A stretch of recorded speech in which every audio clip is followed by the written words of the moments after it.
Bienvenue dans ce nouveau numéro du Grand Jury d'RFM. Que dire encore du coronavirus, de sa présence au Sénégal? L'épidémie continue de faire des victimes, plus de 80 morts déjà ce week-end. Et c'est le moment choisi par les autorités pour rouvrir les écoles après avoir autorisé la réouverture des lieux de culte et la reprise des transports interurbains. Bonjour El Hadj Ahmadou Kassé. Bonjour, Baroka. Le concept, apparemment, le concept apprenons à vivre avec le virus, concept prôné par Macky Sall, il s'avère finalement fatal. Je crois plutôt que c'est votre conclusion qui est tout à fait hâtive et abusive, pour au moins deux raisons. La première raison, c'est que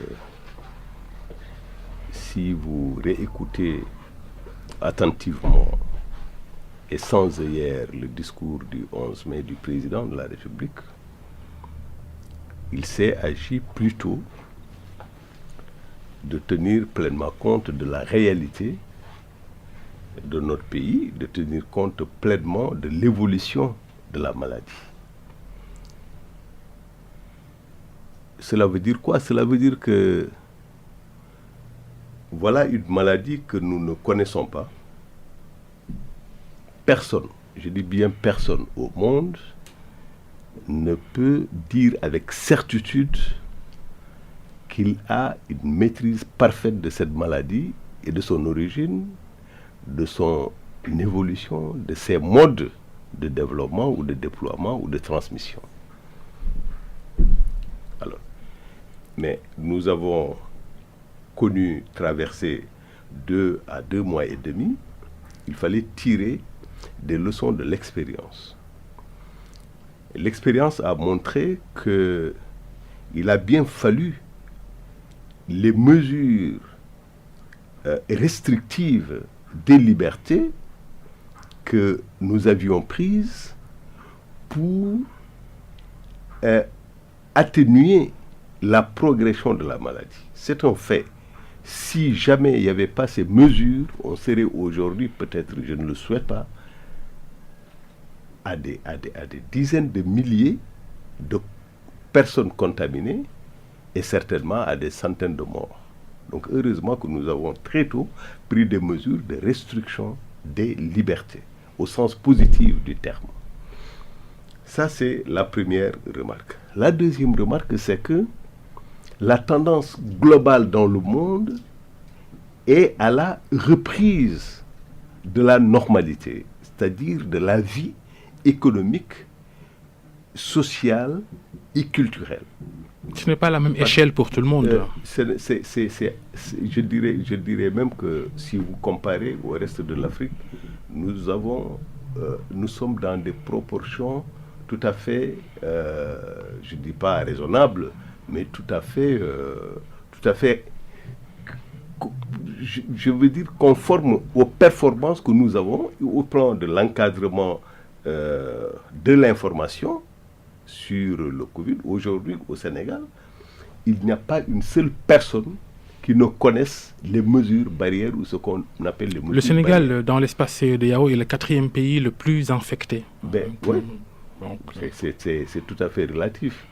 Mais nous avons combien de morts, combien de décès par rapport au reste de l'Afrique à la CEDEAO? Parce qu'il ne faut pas oublier que la CEDEAO, c'est 15 pays. Et donc dire que nous sommes quatrième pays le plus infecté, je ne crois pas que ce soit aussi tragique qu'on veuille le faire croire ou qu'on veuille le présenter. Alors, tout compte fait, ce qu'il faut dire, c'est qu'aujourd'hui, il s'est agi de reprendre une vie, je ne dirais pas normale, mais quand même de reprendre la vie économique du pays. On ne pouvait pas. Je vais vous donner un exemple précis.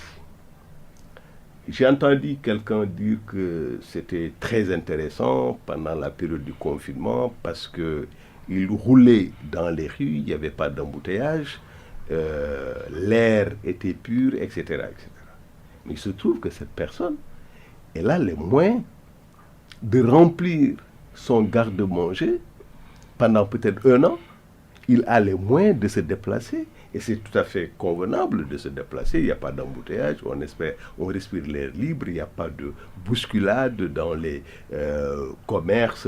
Et donc c'est tout à fait convenable pour le petit bourgeois urbain que je suis, ou le petit bourgeois urbain qu'est Babacar Fall. Mais les 99% du pays n'étaient pas dans les mêmes dispositions. Quel que soit l'effort de l'État du Sénégal d'appuyer du point de vue alimentaire ou même financier les populations, vous serez entièrement d'accord avec moi qu'il y a des limites. C'est-à-dire que notre capacité financière n'est pas infinie. Même dans les pays les plus développés, l'effort de confinement a rencontré ce qu'on peut appeler un principe de réalité. C'est-à-dire qu'on ne pouvait pas aller au-delà sous peine de voir l'économie s'effondrer complètement. Ici, nous avons plus de 70% de notre population qui vit de l'informel. Et dans ces 70%, au moins 90% vivent au jour le jour. Plutôt. On ne peut pas demander quand même que ces gens restent chez eux ad aeternam jusqu'à ce que le virus disparaisse complètement. Parce que personne n'est sûr quand est-ce que le virus va s'arrêter. Personne n'est sûr. La preuve, c'est qu'il y a le pays d'origine de ce virus-là connaît aujourd'hui un nouveau foyer de contamination dans sa capitale, une nouvelle vague. Et donc, la Chine. La Chine, oui. Et c'est comme ça qu'il faut comprendre quand le président disait « apprenons à vivre en présence du virus ». Parce qu'il est là. C'est un peu comme le sida. Vous savez, au début des années 80, c'était une maladie à la fois sournoise. C'est cette phrase-là peut-être qui Elle est très correcte, cette phrase. Apprenons à vivre en présence. D'autres ont dit préférer, apprenons à éviter le virus. Mais vous savez, quand on est dans l'action, on doit éviter les effets rhétoriques. C'est-à-dire le verbe. Cette phrase du président de la République et l'allègement qu'il a décidé des mesures qui étaient prises pour la riposte sanitaire ont sans doute poussé la population aussi à baisser la garde. Non. Vous ne faites pas de relation Non. Il ne faut pas... vous savez, j'aime bien dans notre pays quand, sans analyse, sans données objectives, on se met dans des conclusions. Je ne crois pas que ce soit ça. Ça n'a strictement rien à voir. Vous savez, dans des situations de ce genre, il arrive des moments où les populations qui ont subi des restrictions de liberté et qui l'ont accepté, elles en arrivent à un moment de saturation.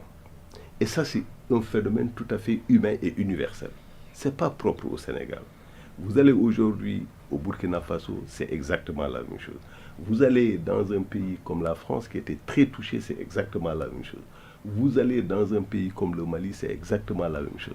Et donc, sauf dans certains pays où ce sont des pouvoirs de fer, c'est-à-dire qu'il n'y a pas de négociation, il n'y a pas de dialogue. Le pouvoir central dit tout le monde porte le masque, il n'y a pas de débat. Or, dans notre pays, nous sommes en train tous les jours de débattre. Nous avons un modèle démocratique du verbe, de la controverse, de la dispute. Et souvent, d'une dispute tout à fait inutile. Bref, mais toujours est-il que ce que nous observons au Sénégal, ce relâchement, je dis oui, il y a le relâchement. C'est tout à fait regrettable, mais on ne fait pas exception, pas du tout, on ne fait pas exception. Et il s'agit à un moment ou à un autre de faire le choix. Et nous avons fait le choix d'assouplir les mesures restrictives. La maladie n'en a pas moins augmenté. Hein?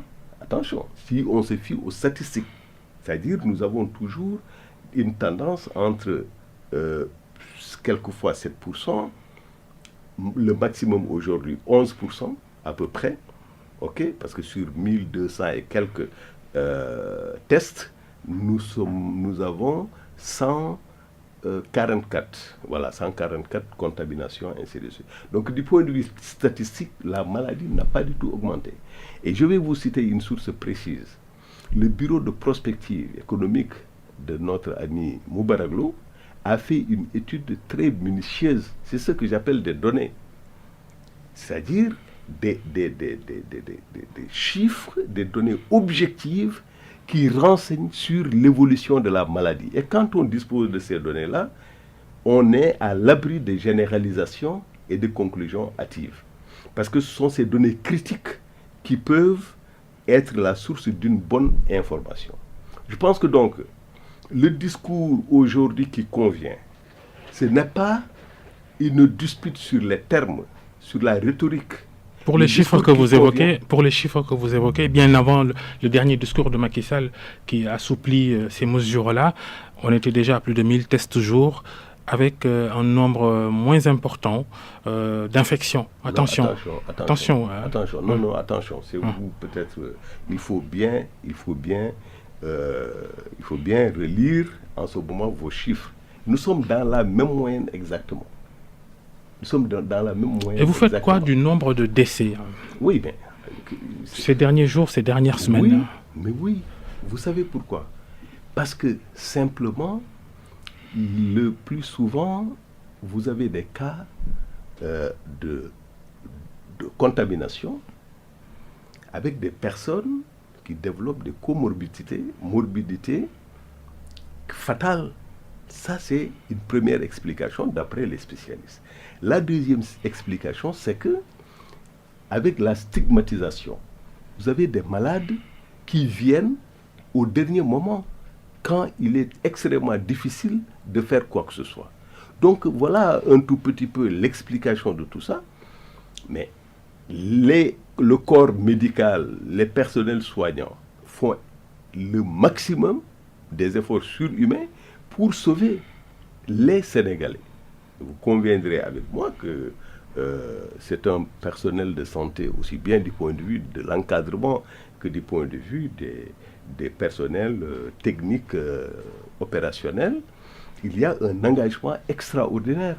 Et quand on lit les témoignages de ces gens, leurs conditions de travail, il convient plutôt de les féliciter. Et se dire que ni c'était cet engagement-là, le nombre de morts aujourd'hui serait tout simplement tragique, catastrophique. Et donc, le bon discours aujourd'hui, à mon avis, et ça, je pense que les médias jouent leur rôle en ce sens, les autorités jouent leur rôle en ce sens, au niveau des communautés de plus en plus, les gens s'y engagent. Le bon discours, c'est d'amener les Sénégalais à être beaucoup plus attentifs à ce que cette maladie, elle existe réellement. Parce qu'il y a un déni de réalité. Vous avez beaucoup de gens qui vous disent, de toutes les façons, c'est de la politique. Jamais vu. Mais comment le monde entier, tous les pays du monde peuvent se réveiller et faire de la politique à propos d'une maladie qui n'existerait pas. Donc ça, c'est un discours qu'il faut combattre. Est-ce que vous avez une explication vous êtes un philosophe de formation, LHKC, ce déni-là de... Non, le déni de réalité, il est en général inspiré par la peur. Il peut être inspiré par l'ignorance. Il peut être inspiré également par un sentiment tout simplement égoïste et narcissique qui consiste à penser que nous sommes protégés et que le malheur ne peut arriver qu'aux autres. Vous savez, quand il y avait le sida au début... Quels sont les éléments sur lesquels le Sénégalais se reposerait pour se faire ce déni-là de réalité? Non, ce n'est pas tout le monde qui fait ce déni de réalité. Bien sûr. Aujourd'hui, par exemple, le port du masque devient de plus en plus critique. Parce que quand même, il ne faut pas oublier aussi que nous sommes en temps de chaleur, que la plupart des masques que nous voyons sont en tissu. Et donc, il y a l'effet de la chaleur. Et puis, il y a beaucoup de gens qui sont asthmatiques ou qui sont régulièrement enrhumés, qui ont de la sinusite, qui ont de la rhinite, etc. Et que le masque n'est-ce pas, gêne très sérieusement. Et nous sommes dans une période de pic de la chaleur, au mois de juin, juillet, août. Donc il ne faut pas s'étonner que le port du masque soit de plus en plus très critique. Même si par ailleurs, nous devons poursuivre le discours de sensibilisation et d'information pour que les citoyens sénégalais continuent à porter le masque. Parce que le masque, le lavage des mains, l'utilisation du gel hydroalcoolique, la distance physique de 1 mètre au moins, sont les gestes barrières qui peuvent contribuer à stopper la chaîne de contamination, à la casser. Et ça, je pense que c'est un discours sur lequel nous ne devons pas faire de concessions, qu'il faut marteler tous les jours, d'autant plus que, comme je disais, personne au Sénégal ne peut affirmer qu'il n'a pas l'information. Jusqu'au village le plus reculé. Moi je viens d'une zone qui n'était pas du tout touchée, qui est touchée il y a peut-être 2 semaines. Ça, la zone de Matam. Mais pourtant, les gens, ils portaient des masques, ils respectaient tous les gestes barrières, y compris le lavage des mains, y compris la distance physique. Donc tout le monde est au courant, mais il y a ce qu'on appelle la redondance. Il faut continuer à marteler ce discours.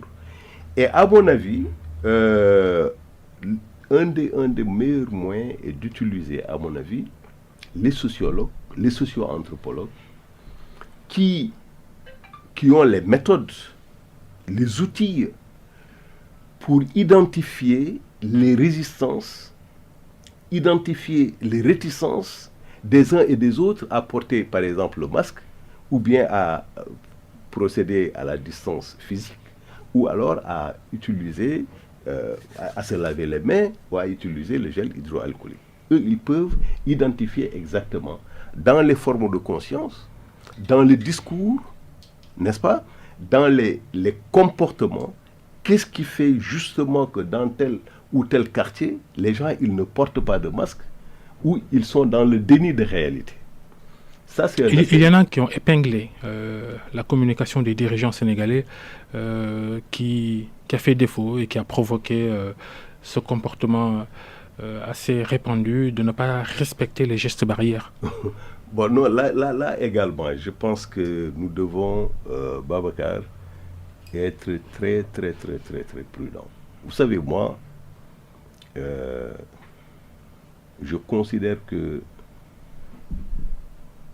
la première grande erreur dans une analyse ou dans une tentative d'analyse, c'est de se fier à sa propre opinion ou c'est de tirer des conclusions de quelque chose à propos de quelque chose qu'on n'a pas abordé dans le fond. Mais depuis le début de cette crise-là, il y a eu un moment, vous ne rencontrez jamais quelqu'un sans un masque à Dakar. Au début, c'est vrai, pendant 2 semaines au moins, voir le masque, c'était une exception.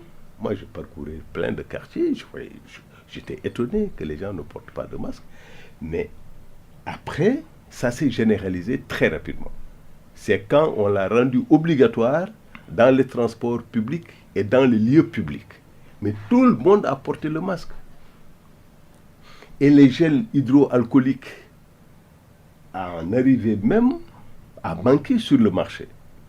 Et donc, je pense que les gens, et pourtant, les autorités du ministère de la Santé, notamment, communiquaient exactement de la même manière. Donc, en réalité, aujourd'hui, il faut chercher les facteurs qui font qu'il y a eu un relâchement. Ça, c'est un aspect. L'autre aspect, pour en revenir très rapidement au déni de réalité, il faut aussi, moi j'ai discuté avec des amis sociologues, anthropologues et consorts qui ont relevé qu'il y a une partie des gens qui vous disent, de toutes les façons, c'est Dieu qui donne la vie et c'est Dieu qui retire la vie.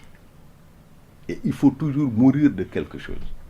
Ça également, c'est une forme de conscience qui induit des comportements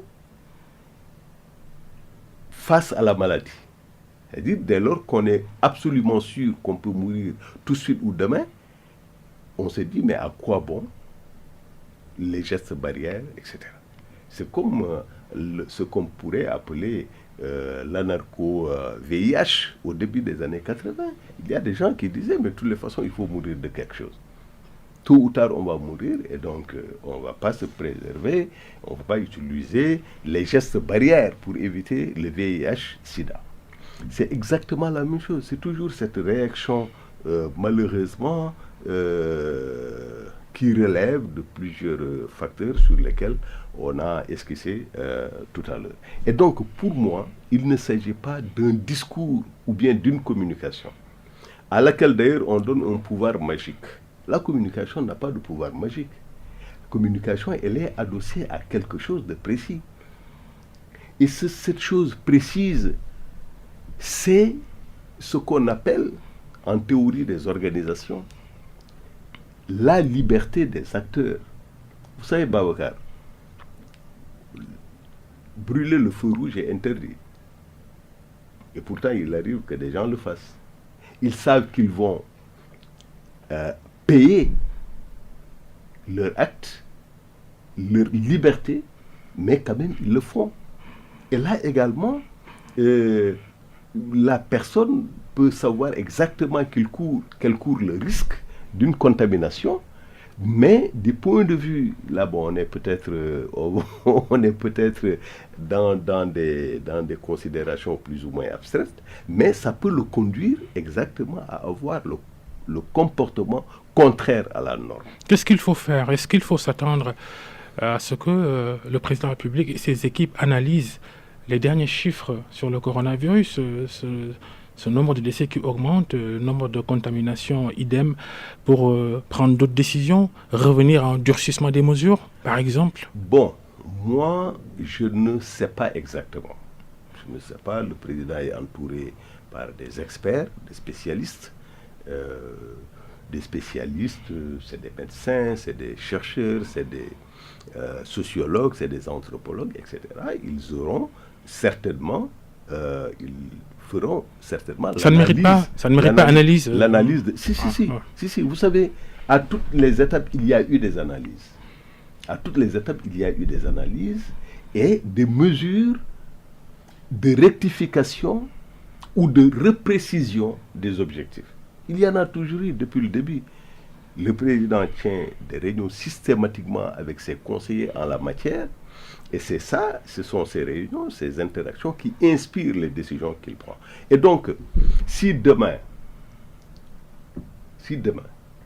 la situation exige que telle décision ou telle autre décision soit prise pour l'intérêt des populations sénégalaises, c'est absolument sûr qu'elle va être prise. Mais en attendant, je pense, j'en reviens. Vous aviez donné l'exemple de la Chine tout à l'heure, oui, qui justement a décidé de refermer ses écoles avec cette nouvelle vague de contamination qu'elle est en train de connaître. Oui, mais pas toutes les écoles chinoises. C'est une partie, n'est-ce pas, du territoire chinois, notamment autour de Pékin, etc., où les écoles vont être fermées. Mais bref, je pense qu'aujourd'hui, il faut qu'on évite le discours réactif, ou le discours protestataire. Ce qui importe, c'est de dire comment nous pouvons justement interrompre la chaîne de transmission. Est-ce que pour ça, il faut retourner à l'école jeudi prochain, 25 juin? Si le ministère de l'Éducation nationale, qui est délégataire d'une partie des pouvoirs du président de la République, procède à une analyse sereine de la situation et conclut que nous pouvons reprendre le 25, je ne vois pas pour le moment, et jusqu'à preuve du contraire, au nom de quoi je lui contesterai quelque légitimité ou maîtrise de la situation. Non, on va voir, à l'épreuve. Toutefois, on sent un forcing à rouvrir les écoles, à reprendre partiellement les cours. Moi, comme je n'ai pas des données qui me conduisent à dire qu'il y a eu du forcing, je suis prudent là-dessus. Mais on n'attend pas ça de vous. Ce que j'exige, c'est que mes enfants repartent à l'école dans les meilleures conditions.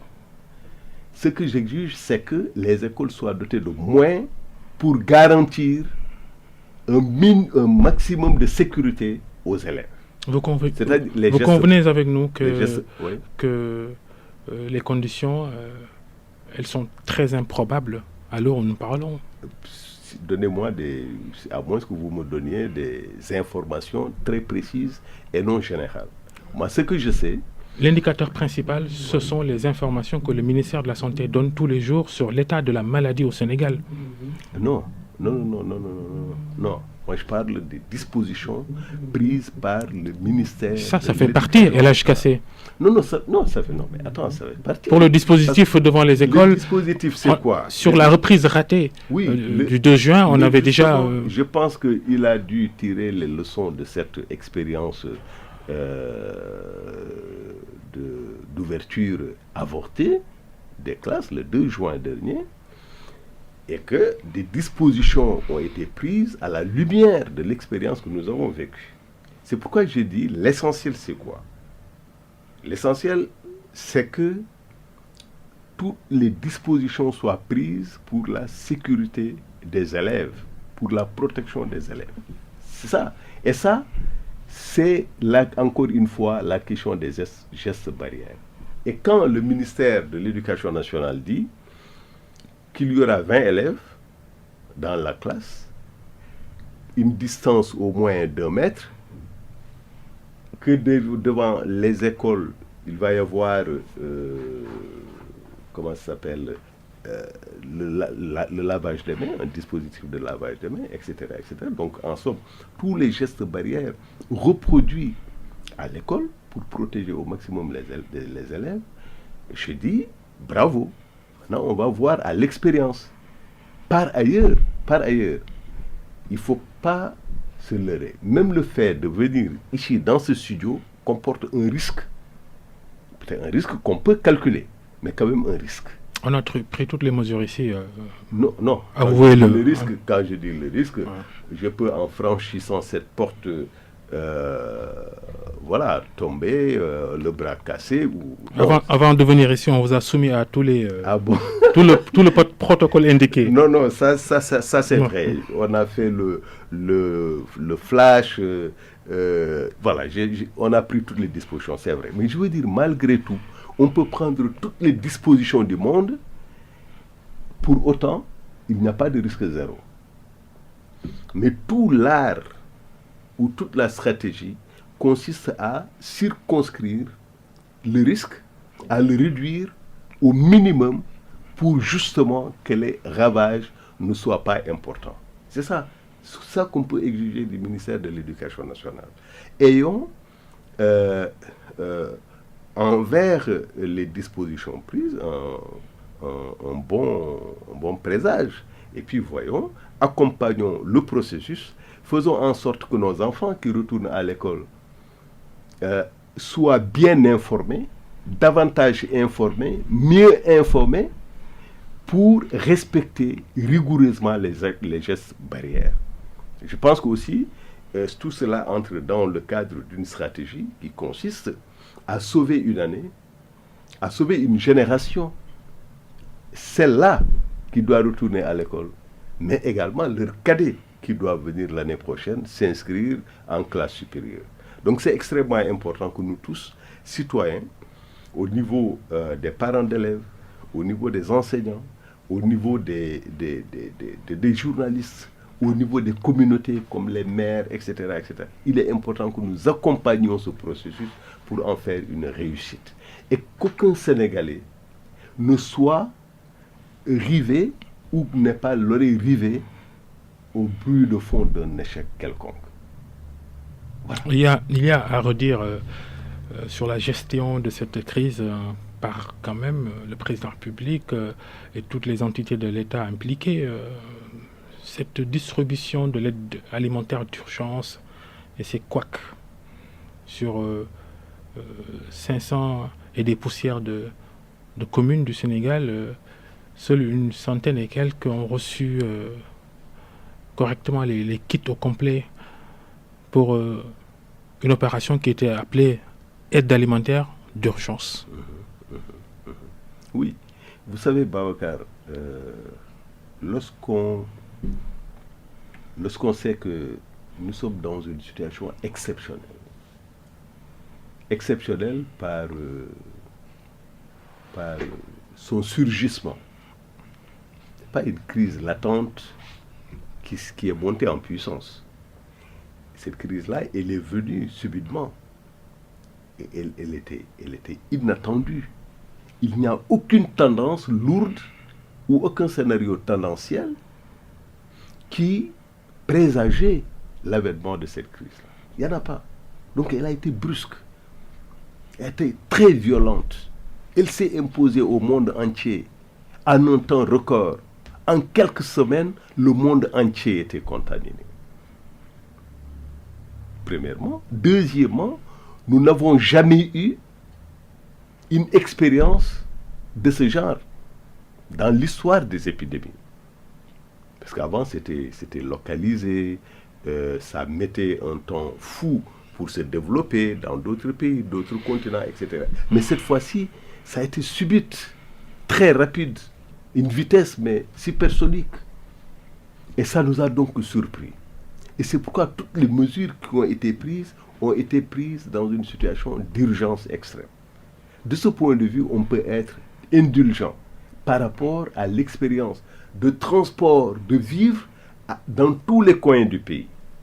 Moi, je suis très indulgent sur ce plan. Pour autant, j'exige, parce que le président a mis en place tous les moyens en un temps record. Donc, on ne peut pas lui exiger une obligation de moyens, parce que c'est déjà fait. Mais il y a une obligation de résultat qui incombe à ceux qui sont chargés de distribuer ces moyens-là, afin que les résultats atteignent effectivement les populations. Donc ce que je dois exiger, ce que toi tu dois exiger, ce que les Sénégalais doivent exiger, c'est que malgré le peu d'expérience que nous avions en la matière, que ceux qui sont chargés de l'acheminement de ces vivres fassent immédiatement les performances qui leur ont été demandées. Mais je pense que il y a la volonté, je suis la situation, il y a beaucoup de volonté pour ça, mais il y a également énormément de difficultés que nous devons vaincre très rapidement. LH Kassé, l'invité du grand jury, ministre conseiller du président de la République, conseiller en culture d'ailleurs, Yes. Justement pour l'assistance aux acteurs culturels. Dans le secteur, on se déchire sur l'enveloppe de 3 milliards décidée par le président de la République pour soutenir le monde culturel. Vous êtes intéressé à ça? Bon, vous savez, moi, quand je suis conseiller du président dans un secteur, j'évite d'en parler. Si vous avez bien remarqué, pendant tout le temps que j'étais chargé de communication, j'ai systématiquement évité de parler de communication dans les médias. Aujourd'hui aussi, je n'en parle pas. Alors, mais de façon générale. Vous avez le devoir de nous parler de conseiller culturel du président. Non, je ne vais pas me deviner. De façon générale, j'en reviens à l'obligation de moyens. Le président a mis en place les moyens. Sur les 1000 milliards du programme de résilience économique et sociale, Covid-19, il y a une partie qui est affectée au secteur des arts et de la culture. J'avoue que il est extrêmement difficile, même avec 1000 milliards, de satisfaire ce secteur-là. Pourquoi? Parce que c'est des millions d'acteurs. Ça veut dire que l'enveloppe de 3 milliards, elle est dérisoire. Mais non, c'est que ce programme d'urgence n'est pas destiné à régler des problèmes. Non. C'est juste de l'appui. C'est juste comme de la même manière qu'on a, je crois, octroyé à la presse 1,3 milliard ou 400, etc. Là, c'est juste un appui. Ce n'est pas pour régler les problèmes des artistes, des hommes et femmes de culture. Parce que même c'est un secteur extrêmement complexe. vous avez le livre, vous avez le théâtre, vous avez le rire, vous avez la danse, vous avez la musique. Et dans un groupe de musique, vous avez les instrumentistes, vous avez voilà, les chanteurs, vous avez, etc., etc. Donc c'est extrêmement difficile. Sans compter maintenant que c'est un secteur diffus. Vous allez chez moi à Matam, il y a des jeunes artistes qui vivent de ça et qui sont tous les jours au niveau du centre culturel régional ou départemental pour jouer de petits concerts où ils peuvent avoir 20 000, 30 000 par concert, mais tous ces gens sont concernés. Donc c'est un secteur extrêmement complexe et je pense qu'il y a des clés de répartition entre les différents sous-secteurs de la culture et des arts.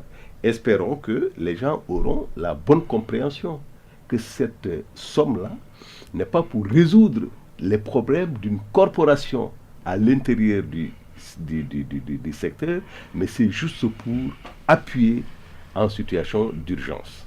Voilà. Et justement, mettre en œuvre le principe de solidarité nationale, n'est-ce pas, qui consiste à faire en sorte que toute la population du Sénégal ait accès à ces ressources-là d'appui. Voilà. Ouais. On convoque à nouveau l'HKC aux qualités de philosophe, matière dans laquelle vous avez obtenu des diplômes importants, les plus importants de votre carrière, de votre cursus. Peut-être la société sénégalaise à l'épreuve du coronavirus, le mot stigmatisation qu'on a beaucoup utilisé pendant cette crise, stigmatisation dont sont victimes les personnes contaminées et leurs proches. Comment l'expliquer? Oui. En fait, je ne sais pas si je peux l'expliquer, mais la stigmatisation relève d'une situation particulière où celui qui est malade devient l'autre. L'autre, c'est-à-dire, il y a le développement de ce qu'on appelle une altérité. Et cette altérité radicale découle simplement du fait que un besoin, ou un désir, ou une obsession même de protection de soi se développe en ces instants. Et qui fait que tout ce qui n'est pas moi est forcément suspect, a fortiori celui qui a été déclaré malade et qui peut me contaminer. Cet autre-là, cette altérité, développe la méfiance, y compris à l'intérieur d'une famille. Surtout que les gestes barrières aujourd'hui nous imposent quelque chose que nous n'avons jamais connu. Nous, on a la culture de la main tendue. On se serre la main, et même plusieurs fois dans la journée. On se dit des mots à travers ce geste qui consiste à serrer la main de l'autre. C'est tout un message. Est-ce que ce n'est pas plus profond que cela? Pour donner l'exemple de cette affaire George Floyd, cette affaire de racisme qui a secoué toute la planète, partie des États-Unis, ce noir américain étouffé par un policier blanc à l'aide de son genou. Beaucoup de Sénégalais se sont dit je suis George Floyd. En même temps, fondamentalement, et depuis que cette société existe, elle exerce de la discrimination. On a un système de caste. On se regarde, les uns regardent les autres d'en haut. On est une société bizarre. Non, je ne crois pas qu'on puisse aller jusque-là. Parce qu'en fait, ce que vous êtes en train de dire résulte de notre réalité socio-culturelle, de notre univers. Elle est discriminatoire. Non, oui. On ne peut pas le lier. Non, je suis d'accord. Mais je veux dire, pour autant, ce n'est pas cela qui est à l'origine de la stigmatisation. Non, pas du tout, ça n'a pas dire. Voilà, c'est ça. De toutes les façons, le phénomène de l'altérité est un phénomène universel. Aux États-Unis, le racisme est une donnée au quotidien. le problème avec George Floyd, c'est la manière dont il a été proprement liquidé. C'est-à-dire, voilà, quelqu'un qui dit pendant 8 minutes et quelques secondes, je ne peux pas respirer, mais qui n'arrive pas à se défaire du genou d'un policier manifestement décidé à en finir. C'est ça. C'est cela qui a donné cette tonalité, cette résonance mondiale à l'affaire George Floyd. Mais le racisme, c'est une donnée fondamentale et au quotidien aux États-Unis. Il y a chaque jour des morts, il y a chaque jour des Noirs qui meurent. Tous les jours. Même pendant qu'on était en plein dans l'affaire. Il y a une autre affaire. Il y a eu des meurtres. Et donc, pour en revenir à notre société, c'est vrai que la société sénégalaise, elle connaît le phénomène. Et puis, c'est même le mot caste n'est pas approprié. Parce qu'on l'a pris de l'Inde. C'est en Inde où il y a des castes. C'est-à-dire des impurs, des intouchables, ok, et des, si tu veux, des nobles, voilà. Ici, nous avons connu des sociétés, plutôt des catégories socio-professionnelles, certes hiérarchisées, mais plus orientées vers des métiers dans la société. Et bon, ça induit évidemment des préjugés, ça induit voilà, un regard très souvent très lourd de complexe de supériorité ou d'infériorité. Mais ce n'est pas cela qui est déterminant dans le contexte actuel du Covid, où c'est une altérité née d'une maladie inconnue. On ne fait pas le lien avec la stigmatisation, mais c'est pour dire qu'on a des prédispositions à vouloir rejeter l'autre, à ne pas se solidariser à des moments précis de notre existence. Non, ça... hériter de notre culture de la discrimination, justement, via ces catégories socio-professionnelles que vous décrivez. Il y a, je ne dirais pas de la... Parce que quand vous dites discrimination, ça veut dire qu'il y a des limites imposées à l'accès à l'objet d'un désir, en termes rigoureux. Par exemple, aux États-Unis, jusqu'à une certaine période, les Noirs ne pouvaient pas monter dans certains bus. Ils ne pouvaient pas, en Afrique du Sud, par exemple, où il y avait l'apartheid. C'est les scénarios qu'on retrouve jusqu'à présent.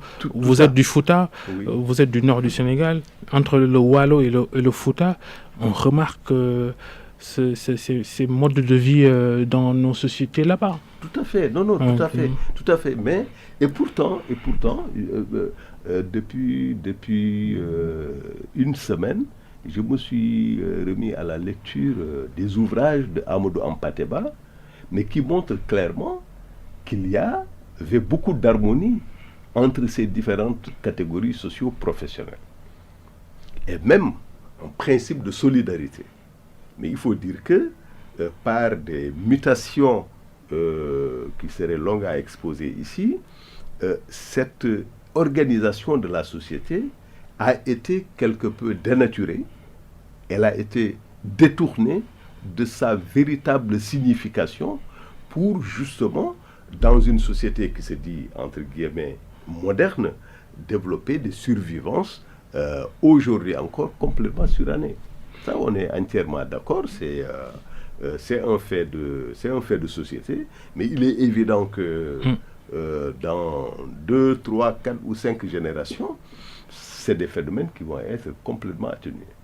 Alors, on a beaucoup parlé de vos qualités de philosophe, mais on le rappelle, vous êtes ancien journaliste, vous avez même dirigé le quotidien Le Soleil, le quotidien gouvernemental. L'affaire Cheikh Yérim Seck, qui a fait la une cette semaine, journaliste propriétaire du blog Yérim Post, gardé à vue pendant quelques jours avant d'être relâché, mais mis sous contrôle judiciaire après avoir été inculpé pour avoir évoqué l'enquête de la gendarmerie auprès de la famille Farez une affaire d'évasion fiscale. Pour Thierry Rimsek, les sommes extirpées par la gendarmerie dépasseraient de loin ce qui a été officiellement établi et annoncé. Cette affaire-là, en 10 secondes, vous en dites quoi? Bon, qu'est-ce que j'en dis? J'en dis ce que tout professionnel dirait, ou alors tout spécialiste des médias, de la presse dirait. Vous savez, j'avais fait un petit bouquin qui s'intitulait « Misère de la presse ». Alors, dans ce bouquin, je disais que la dignité d'un journaliste n'est pas supérieure à la dignité de n'importe quel citoyen.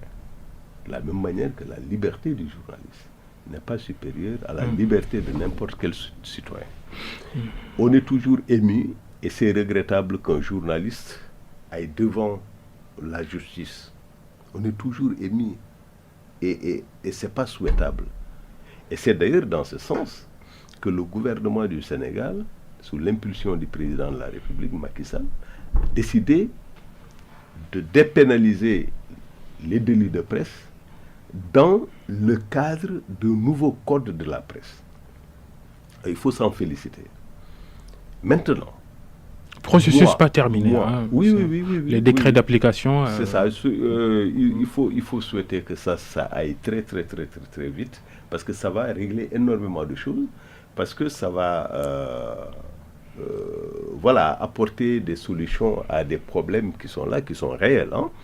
Alors, maintenant, je pense que nous les journalistes, ou vous les journalistes, la société vous demande un certain seuil de responsabilité. Parce que la presse est un bastion extrêmement important de la liberté. Mais toute liberté qui n'est pas encadrée par la responsabilité peut dériver en une sorte de licence. Or, la liberté ne veut pas dire la licence, ne veut pas dire faire ce qu'on veut ou dire ce qu'on veut. Maintenant, il est tout à fait clair que, même avec le nouveau code de la presse, si Babacar, en tant que journaliste, vous affirmez quelque chose par rapport à l'État, par rapport à un autre citoyen, dans une affaire privée, vous êtes obligé d'en apporter la preuve. On ne vous demande pas de dénoncer votre source. Parce que votre source peut vous donner un document qui prouve ce que vous dites, qui apporte des preuves concrètes à ce que vous dites. En termes clairs, les journalistes doivent exiger de leurs sources un minimum de preuves. C'est ça. Il y a un seuil de rigueur. Parce qu'une source n'a jamais été neutre. Une source n'a jamais été neutre. Une source qui appelle Babacar Fall pour lui donner une information a toujours une attente en retour. Et c'est pourquoi, dans la les risques de manipulation. Oui. Dans le rapport entre la source et le journaliste, il y a toujours un rapport de manipulation. Et c'est pourquoi, d'ailleurs, dans les pratiques et les traditions anglo-saxonnes du journalisme, on parle de triangulation de l'information. Mais la triangulation de l'information, elle est fondée en procédure sur la saisie de preuves, n'est-ce pas, indépendamment des trois sources que nous avons. Parce que la preuve, dès lors qu'elle est sérieuse, elle est rigoureuse, elle se soustrait à l'influence subjective, affective, etc., des trois sources, n'est-ce pas, de l'information. C'est sur cette note que se termine cette émission. Elhadj Kassé, merci d'être passé devant le grand jury. Je rappelle, vous êtes ministre conseiller du président de la République en culture. Merci à tous de nous avoir suivis. Restez avec nous, les programmes continuent. À dimanche prochain pour un autre numéro du grand jury. Merci aux équipes techniques, Abdou, Khadim, Malang, Rassi.